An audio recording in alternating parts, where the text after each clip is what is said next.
Hey, in this week's English lesson, I'm going to teach you a simple rule. This rule is going to help you speak English more fluently. It's the simple rule of threes.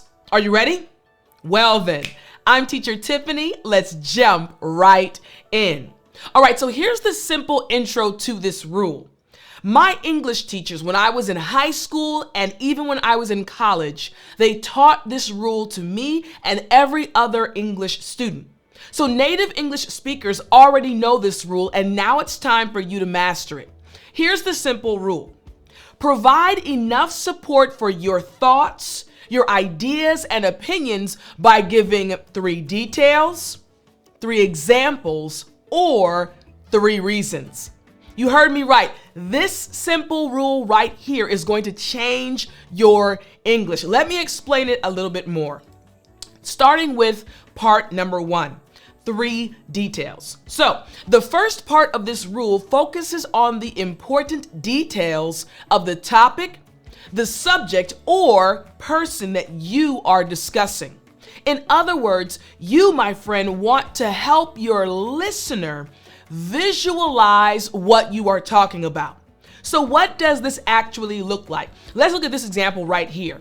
We have a video example and we're going to use this simple rule of threes, the first part, to describe it. So here's the topic: activities in the evening. The question being, what is your favorite thing to do in the evening? Now, we're going to answer this question by using 3 details. Here's detail number 1. Now again, good book is a detail. Detail number 2, cozy blanket. And detail number 3, cup of hot tea. Now, we're going to use these 3 details to give a long response, a fluent English response. But look at the simple response that does not include the details. Here's a simple response. My favorite thing to do in the evening is to relax. Now, my friend, this is a good answer. It's true, it answered the question, but we are trying to give a fluent English response using the simple rule of 3. So we have the 3 details: good book, cozy blanket, cup of hot tea. Now, using these 3 details, what would the answer look like? Here's what the answer would look like, including these 3 details. My favorite thing to do in the evening is to relax on the couch with a good book, a cozy blanket, and a cup of hot tea. All of a sudden now, you're able to visualize me relaxing in the evening. Now, I do want to explain this word cozy. All right, so after me, cozy. Excellent. Again, cozy. Very good. Now, this word cozy right here, it just refers to a feeling of comfort, warmth, and relaxation. It is often associated with a snug and comforting environment, such as being wrapped in a soft and warm blanket or enjoying a cozy fireplace on a winter day. Now remember, we just looked at the video clip, if you're watching this lesson, with the young man sitting on his couch drinking a cup of hot tea. And now we're describing this scene for the individual we're speaking to. So once again, my favorite thing to do in the evening is to relax on the couch with a good book, a cozy blanket, and a cup of hot tea. We're talking about the simple rule of threes, and we're looking at part 1, 3 details. But what about the second part of this simple rule? Here's the second part of the rule: 3 examples. The second part of this rule focuses on examples of the topic, subject, or person you are discussing. In other words, you want to help your listener understand more by giving them real-life example situations. Remember, this simple rule is going to change your English fluency. So here we go. I want you to check out this video example. Again, the question and the topic: Activities in the evening. What is your favorite thing to do in the evening? Basic response. My favorite thing to do in the evening is to relax. Notice we're still using the basic response. Now we're going to use the simple rule of threes to transform it. So here's example number 1. Curl up on the couch with a captivating book or novel. Example number 2, my cozy blanket envelops me in warmth, creating the perfect atmosphere. And example number 3, I enjoy sipping my tea as I read my novel. Remember, we're on part 2 of this simple rule of threes, and we're looking at examples. So now we have these 3 examples. What would this look like in an actual answer? Here's the answer, and I want you to listen very closely. In the evening, I absolutely love to curl up on the couch with a captivating novel, a very interesting novel. There's just something amazing about getting lost in a fictional world. As I lose track of time, my cozy blanket envelops me in warmth, creating the perfect atmosphere. To complete this delightful experience, I always make sure to have a piping hot cup of tea nearby, whether it's a soothing chamomile or a fragrant Earl Grey. I enjoy sipping my tea as I read my novel. Now, my friend, I know you stepped on into my situation, right? As I explained what was going on, I gave you clear examples. Now I want to describe and explain some of the words and terms that were used. The first one is lose track of time. After me, lose track of time. Great job. Now this just means to become unaware of the passing of time, or to be so engrossed or absorbed in activity that one loses awareness of the time passing. This happens to me a lot when I'm drawing, when I'm painting, when I'm spending time with friends. I lose track of time. Oh my goodness, I didn't even realize 2 hours went by. In English, we say lose track of time. And what about the other word that I used? Envelop. Good. Again, envelop. Excellent. Now, this just means to completely surround or wrap something or someone, typically in a covering or an atmosphere. Remember, I said my cozy blanket envelops me in warmth. In English, we say envelop. Good job. All right. The next thing I said piping hot cup of tea. So after me, piping hot. Good job. I love it. Now, piping hot, it just means very hot, boiling or extremely heated. You have to blow on your cup if you're drinking piping hot tea, right? Excellent. All right. And finally, I said I enjoy sipping my tea as I read my novel. So after me, sip. Good job. Again, sip. Excellent. Now, this just means to drink a beverage by taking small mouthfuls or swallows, or to drink slowly and in small quantities. In English, we say sip. Good job. Good job. So again, you're seeing how we're using this simple rule of threes to truly give fluent English responses. Once again, part 2, 3 examples. Now it's time for us to move to part 3 of this simple rule. Part 3 is 3 reasons.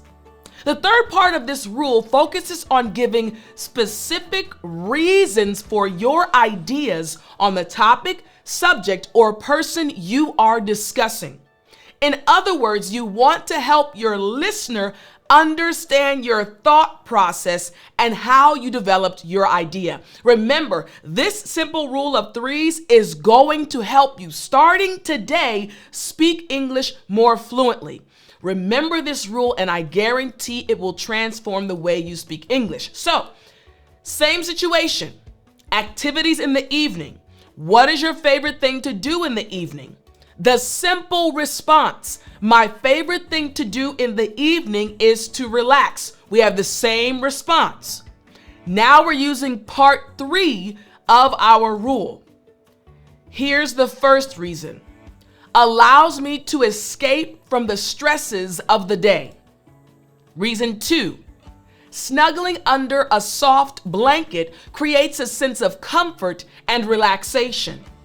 And reason number 3, sipping a cup of tea warms me up and enhances the overall cozy experience. I'm giving reasons for my response. Part of this simple rule of 3s. So, what will this look like in a fluent English response? Here's the response including those 3 reasons. I find that my favorite thing to do in the evening is reading because firstly, it allows me to escape from the stresses of the day and transport myself to different worlds and adventures. Secondly, the act of snuggling under a soft blanket creates a sense of comfort and relaxation that makes it even more enjoyable. Finally, sipping a cup of hot tea while engrossed in a book adds another layer of pleasure, as it not only warms me up, but also enhances the overall cozy experience. Come on now. That's an amazing English response, a fluent English response that any native English speaker would give. And all we did was use the simple rule of 3s. Part 3 being 3 reasons. Now, I want to break down some of the terms used in this response. The first one is transport. Excellent. Again, transport. Great job. Now, it means to mentally or emotionally carry someone to a different place, situation, or experience. It refers to the act of being deeply engrossed in something to the extent that it feels like being transported to another world or time. In English, we say transport. Good job. Excellent. The next word I used was snuggle. Good again. Snuggle. Excellent. It just means to get close and cozy with someone or something, to snuggle up, usually by nestling or cuddling up against them or it. It implies seeking warmth, comfort, and affection by getting physically close to someone or something. In English, we say snuggle, just like I said. Secondly, the act of snuggling under a soft blanket. You got it? Excellent. All right. And then I said, add another layer. Good. Again, add another layer.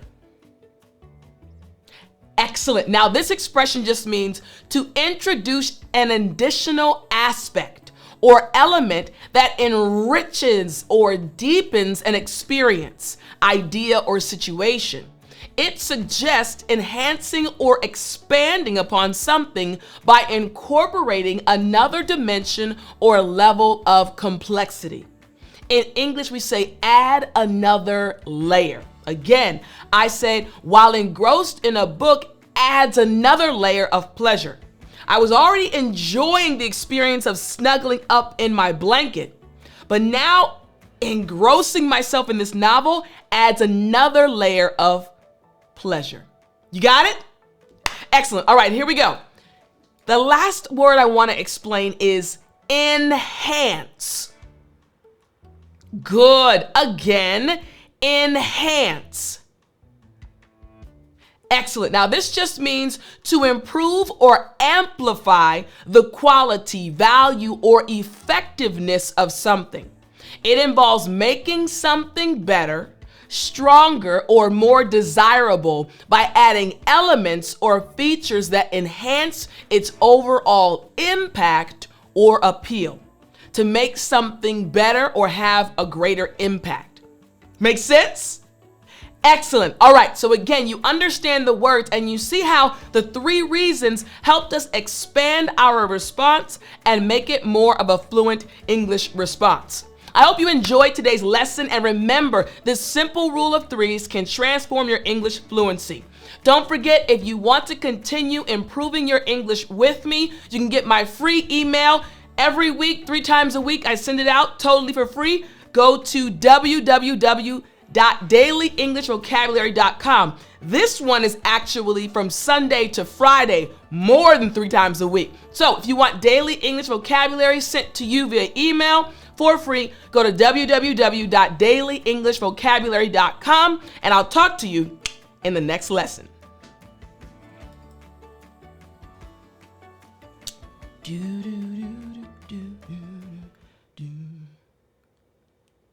You still there? You know what time it is. It's story time. Hey, I said it's story time. One more time. I said it's story time. Hey, I said it's story time. All right. So I had another story planned for you, but this one just popped up. It happened yesterday, so I'm going to tell you this story. So I enjoy delicious food. Listen, you understand, I'm a foodie. I've told you this before, and my friend, maybe you're a foodie as well. Are you a foodie? Okay, you like good food as well. So yesterday, spur of the moment, my mom and I went to lunch together.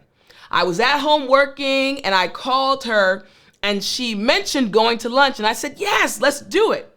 So I finished my work up in the morning, and at around 12:30, I went to meet my mom at a restaurant. There's this new vegan restaurant. It's vegan Asian food not too far from my house. So I said, hey, mommy, after your doctor's appointment, meet me at this restaurant. Now, my mom is an amazing cook. And sometimes when you're an amazing cook, you're very particular with the food you eat when you go outside of your home, right? Because you know how to season food properly. So my mom is a little picky when it comes to food. So I knew that. So I was a little bit nervous.